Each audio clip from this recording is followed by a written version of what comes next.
नजरवा हो मारतिया ई सबके नजरवा हो अखिया में लगा के कजरवा हो मारतिया ई सबके नजरवा हो देख के डटई त भेट करतिया एही से मन एकर बहकता देख के डटई त भेट करतिया एही से मन एकर बहकता पहिले से जवानी एकर लहकता मरले राजा भरवा त महकता पहिले से जवानी एकर लहकता मरले राजा भरवा त महकता राजा भरवा त महकता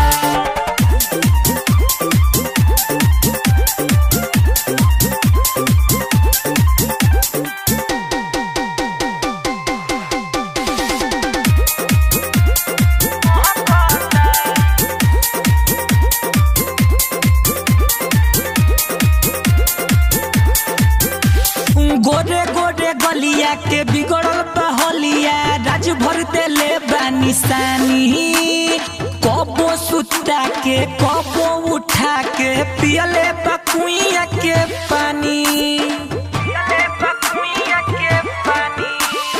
गोरे गोरे गलिया के बिगड़ल बहलिया राज भर देले बानिसानी कबो सुता के कबो उठा के पियले बकुइया के पानी चुस के उठवा लाल कइले बाटे अभिल देखो चमकता चुस के उठवा लाल कइले बाटे अभिल देखो चमकता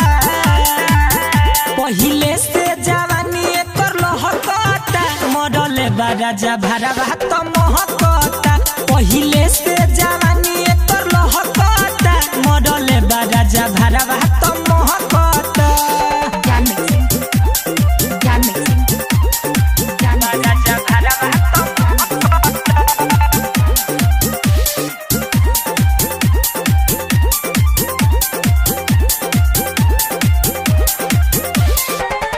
राजा भरवा त महकता भोरे से भजकत चलतिया लहंगा भइल बाटे गीला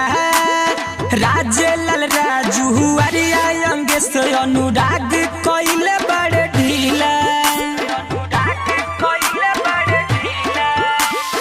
भोरे से भजकत चलतिया लहंगा भइल बाटे गीला राजे लाल राजू अरिया अंग से अनुराग कइले बड़े ढीला सोनू रचिंग पुनगी नबे दरदी कहेले मलय भी फरकता सोनू रचिंग पुनगी नबे दरदी कहेले मलय भी फरकता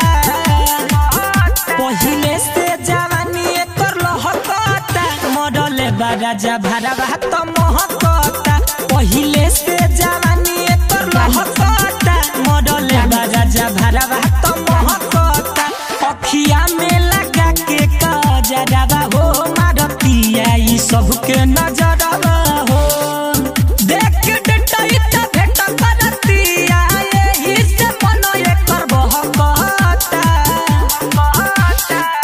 देख के डटई त भेट करतिया एही से मन एकर बहकता पहिले से जवानी एकर लहकता मरले राजा भरवा त महकता